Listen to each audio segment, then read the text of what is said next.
Morning, Fort McMurray, Wood Buffalo, and the rest of the world. You've tuned in to the Mac City Morning Show. I am your host, Elliot Pierre, and we're going to start today's interview off the same way we start every episode off, with a moment of gratitude. I know you could be doing a million other things with your time, and the fact that you spend it with us truly does mean the world to me. So thank you. On that note, Tanner, hit him with the intro.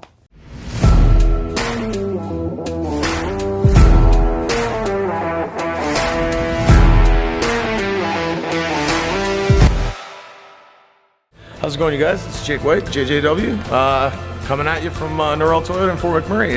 Just wanted to say hi and come on down, check the place out. Hi, my name's Richard. I'm the service manager here at Norrell Toyota. Hi there, I'm Adam. I'm here at Norrell Toyota. I'm a product advisor. Hi, I'm Cass. I'm the appointment coordinator. Happy to help you. Hey, it's Keith Simpson here. I'm the general manager of Norrell Toyota, soon to be Fort McMurray Toyota. Pretty excited for our new dealership. As you've seen, you met all my staff. These guys are all my family. We're here to take care of you. Come on down and be part of our family. And we are back. Big shout out to Norrell Toyota for sponsoring today's episode. We really do appreciate your ongoing support. As everybody at home knows, I don't introduce my guests because they can do a better job at that than myself. So, sir, can you please tell everybody at home who you are and what you're about? I'm Victor Wiley, born and raised in Fort McMurray. Have a family, son, wife.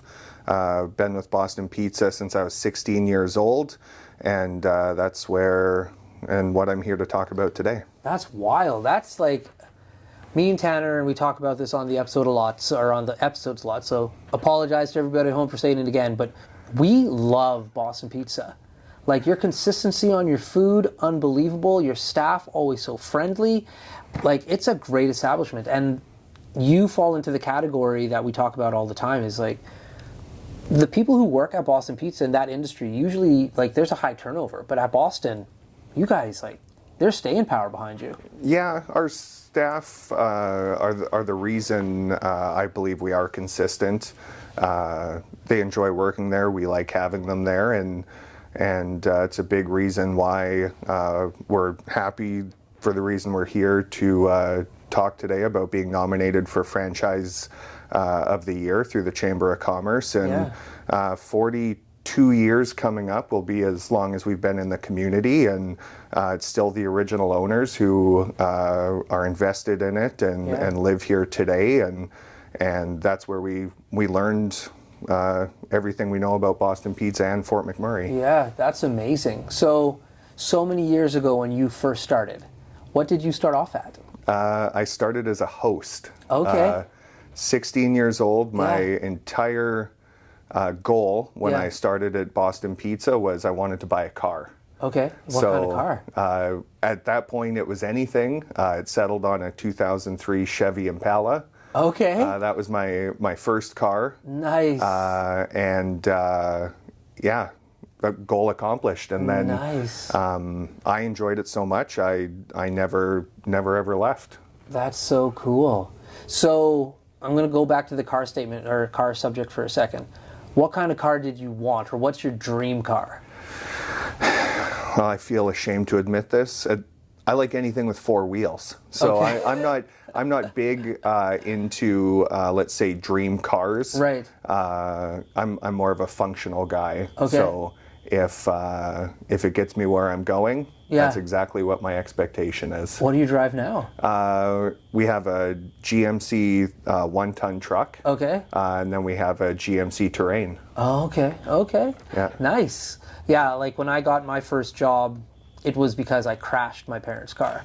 And so they're just like, you got to fix that. So it's funny, like, what motivates people as, like, children to like get into the workforce.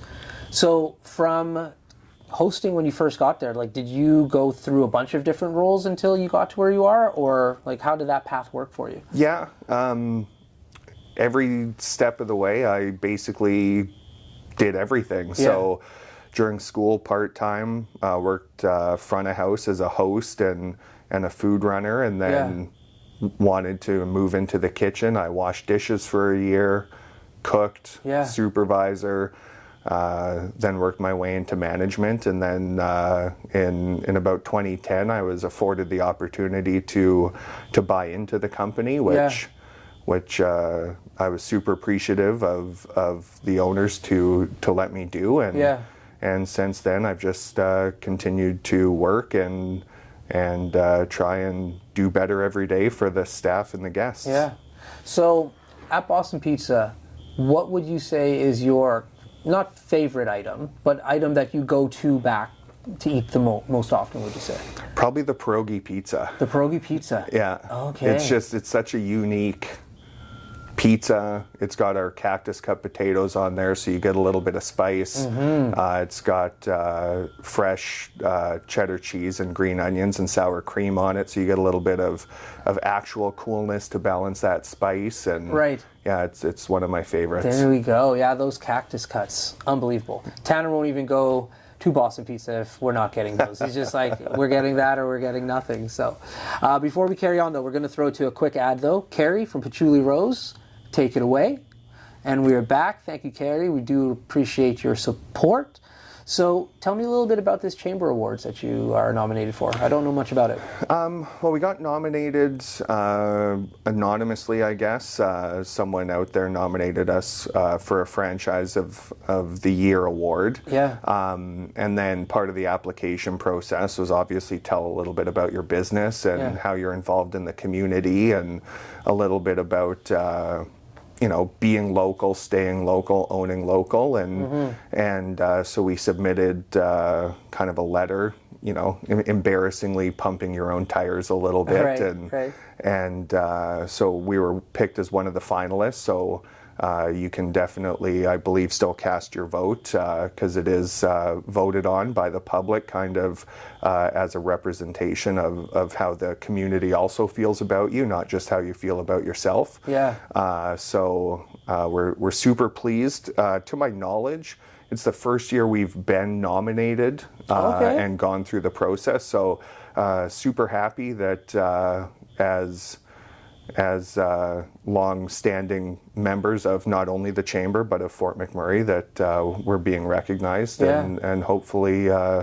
like all the other people that are nominated, take pride in that fact. Yeah, very cool. No, it's a big accomplishment, and well-deserved. You guys have amazing restaurants. So let's talk about the two. I've got some questions about them. Yeah, so, absolutely. I utilize both. So I'm going to say 60% uptown and then 40% downtown. Yeah. Over the years, the dynamic of the downtown versus the uptown has changed so much. What do you think the downtown location's kind of niche is, and what's keeping that going and thriving, in my opinion? I would say location, downtown in proximity to Mac Island. Yeah. Definitely kind of once school gets in and hockey kicks in full gear and everyone's back into kind of that school routine. Yeah. That's definitely a big help, and we have that team room downtown that a lot of teams can book and have sort of semi-private parties for their group. And recently we installed sports simulators. Okay. So golf, when there's a foot of snow on the ground, people can come join us. We have 2 simulators. There's hunting on it. There's multi-sport games as well. Yeah. That's a big draw for us in the wintertime as well, because part of, I will say, the legacy of Linda and Doug and Mark, the original franchisees, is they're very forward-thinking. And, we've got a big space, and, unfortunately, COVID drove people to a dine-at-home type model, and we needed to give people a reason to leave and come out and gather and enjoy friends and food and beverages, and those game simulators are definitely a big plus for us. Yeah. Okay. Yeah, it's just one of those things, because when the 2 opened back in the day, I was just like, 2? And are they going to, they're going to battle each other. Obviously, they're in competition. And Timberley, just based on, the masses that live up there, it's a volume game. If you live there, you're going to go to Timberley.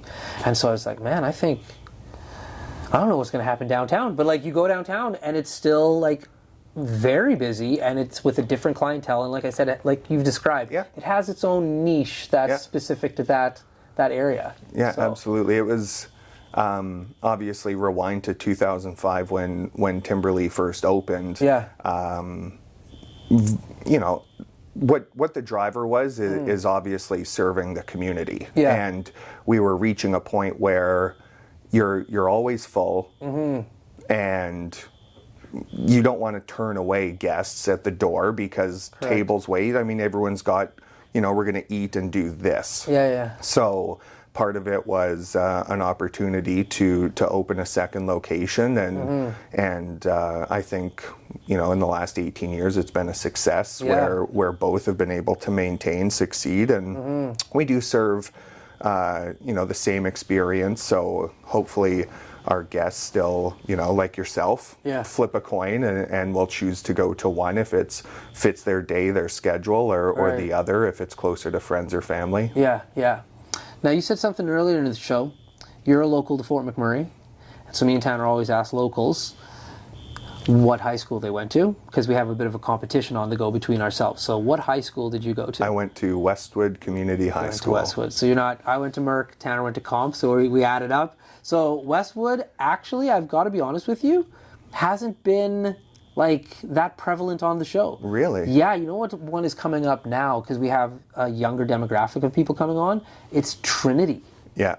It's starting to creep up there. But to my dismay, I have to say, we've done over 500 episodes now. Comp is hands down the winner. Really? But you're an uptown kid like me, so I didn't think anybody went to Comp. I forgot it even existed most of the time, right? So it shocks me that so many people who've been on the show, Comp. So you're a Westwood kid. Yeah. What junior high did you go to before you went to Westwood? Westview. Okay, so I went to St. Anne's. Okay.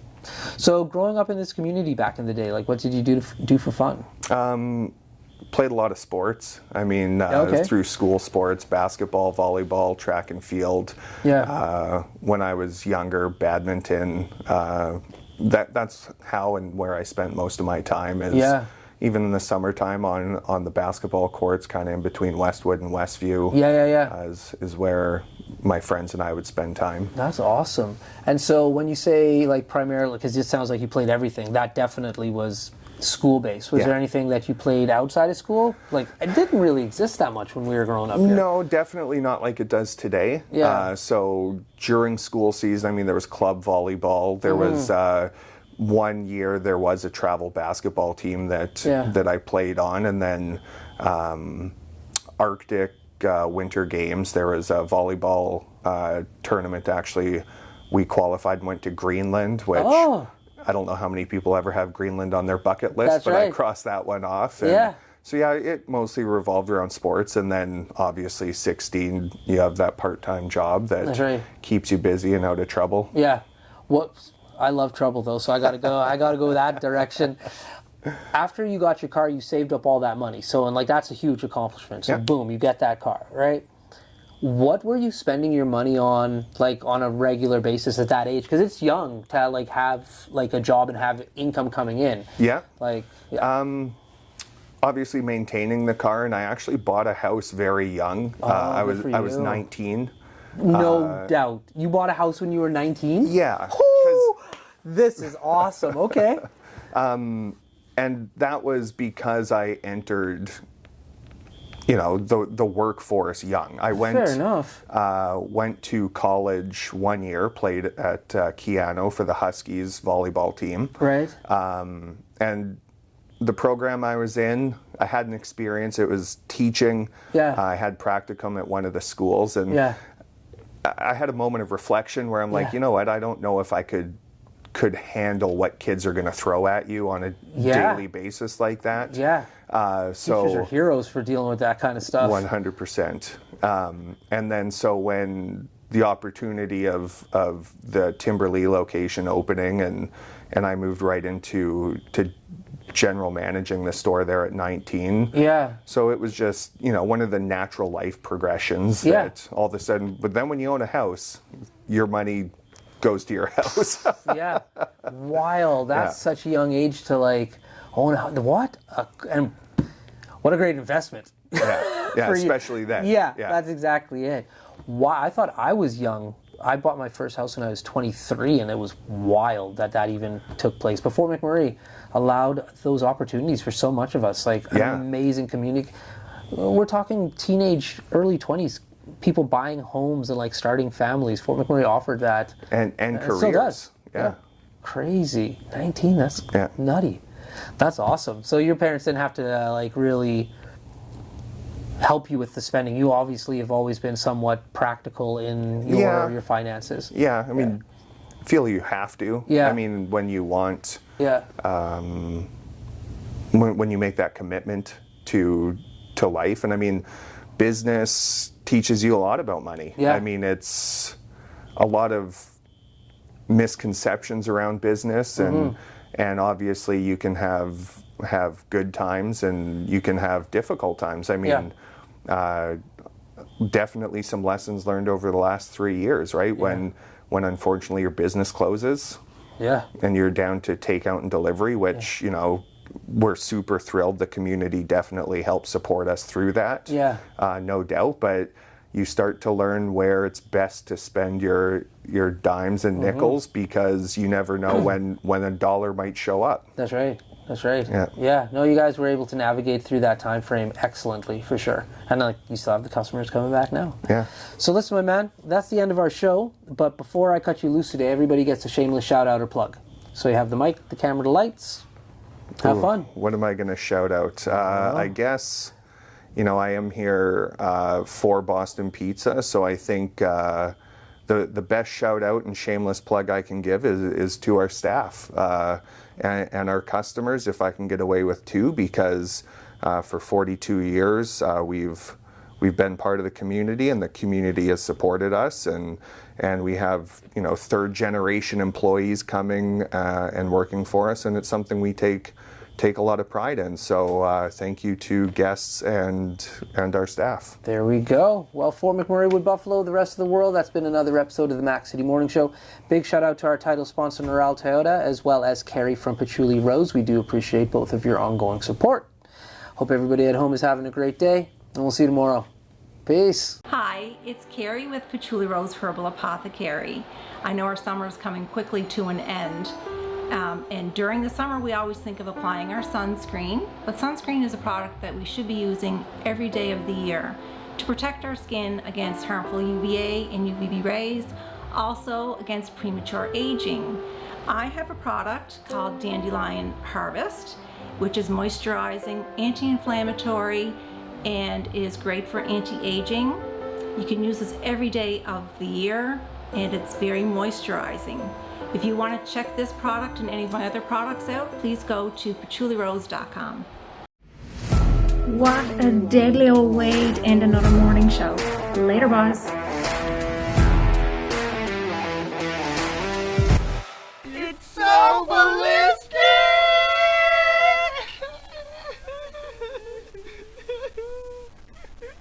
Talk about quenching your ugly thirst.